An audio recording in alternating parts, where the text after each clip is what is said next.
talk about birthday parties for kids. 5-year-old Alex Nash was invited to a school friend's birthday party in Plymouth just before Christmas. But at the last minute, he didn't go.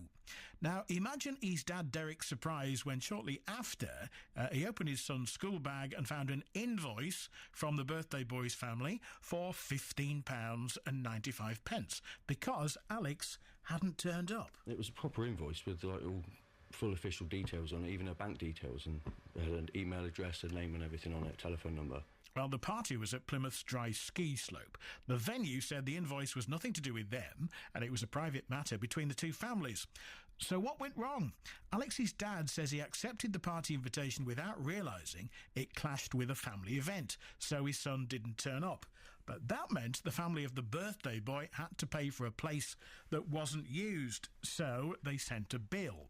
Well, the issue has now snowballed, with thousands of parents discussing it online all over the world. Some of them say it was wrong to send an invoice to young Alex, whilst others say fair enough. Justine Roberts is from Mumsnet. It's just good manners, isn't it? If you're not showing to something, you should make every effort to let people know. Otherwise, you're just letting people down. But then again, 5-year-olds quite capricious, can be ill at any moment. So maybe everyone just needs to chill out a bit. Well, Derek Nash insists that he tried to warn the other family that Alex wouldn't be at the party, but he didn't have their number. Now, the other family don't want to speak publicly, but in a statement, they told the BBC all their contact details were on the original invitation, so cancelling would have been easy. So what do you think? Can you understand the mum's frustration, or has she overreacted? Should people be fined for this kind of uncivil behaviour? And what about a dry slope ski party for a 5-year-old? Maybe it's time to make things simpler again, like the old days, with jelly and ice cream at the local village hall. Let's talk to Grant Harrold, former royal butler, now a royal and British etiquette consultant. Morning to you, Grant. Good morning, Mike. And on the other line, Janine Welsh from Eston, who is a mum with a daughter aged 6. Janine, good morning.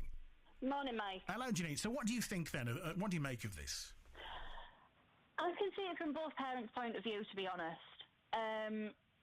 Birthday parties seem to be escalating now, like you say, to the point where parents are now having to outdo each other.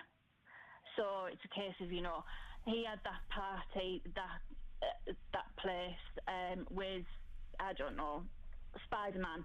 So I've got to go to this extreme and get the next biggest thing, and I can see the frustration.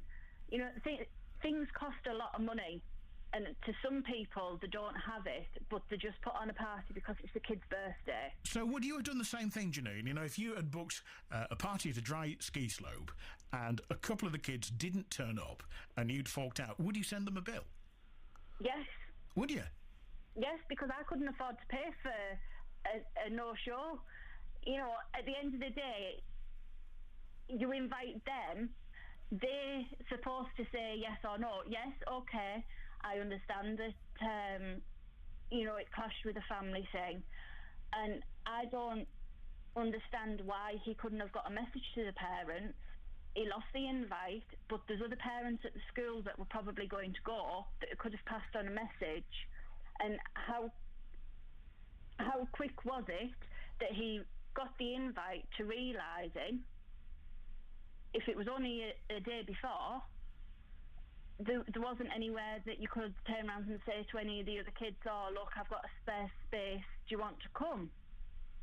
Well, Grant is on the other line. What do you think, Grant? Yeah, I agree with some of the bits that Janine's actually saying. It's such a sad sign of the times when this kind of thing happens, and what worries me is obviously children. It can affect them, but with all this kind of causes a lot of upset for them as well. Yes, the both parents I think are at fault. One parent obviously I think shouldn't have sent an invoice, but likewise, as Jeannie said, the other side should have actually let the other parents know that the child wasn't going to turn up. It's polite, it's manners. You normally would have you should have contact details, so you then phone up or email or write to the other party and say, really sorry, explain why, obviously, without going into too much detail, maybe the reason why they're not going to be able to make it. And kind of leave it at that. Then that's how it should be left. It shouldn't have got this kind of far out of control. So, do you think they should pay up? Should they pay the £15.95? I mean, with budgets, I've never heard of that happen before. And I think if you're organising a party, you normally budget within what you know you can afford. So obviously, as Jeannie said, sadly again today, parents are probably trying to put on better and bigger birthday parties, and it is costing more. But realistically, is also what you said, keep it simple, keep a budget that's realistic. So if a child can't make it, and as we know, children, it can be unpredictable because they can get ill or something else could come up, at least then it's not going to cause too much of a loss for the parent. I mean, you must understand that, Janine, surely. I mean, all sorts of things can happen. You know what 5-year-olds are like.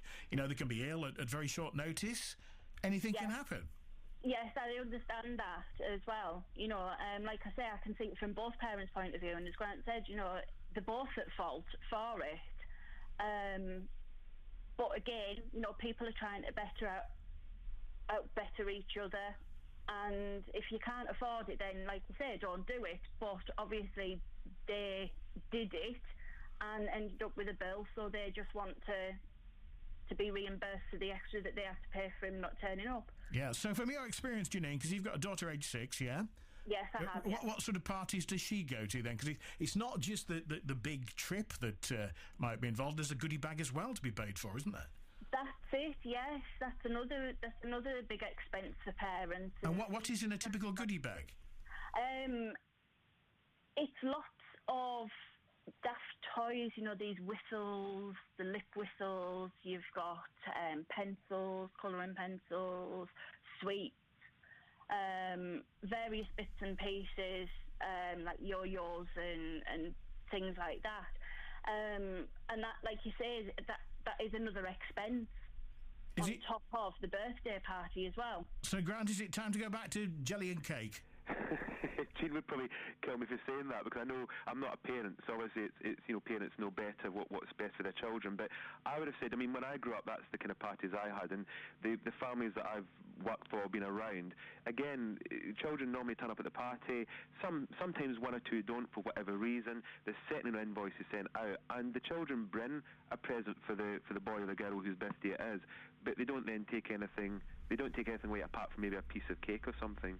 Grant and Janine, thank you very much indeed. Lines open on this. We'll talk more about this after the news at 10 o'clock. It sounds, just listening to that, doesn't it, that things are getting so expensive and so complicated now, you almost need to draw up a legal contract between the two. It isn't good enough to just send out an invitation. Certainly not a verbal one. So we'll talk to a lawyer after the news at 10 o'clock, get some advice on this, because birthday parties are becoming more expensive. If you've got a no-show, you could well be out of pocket.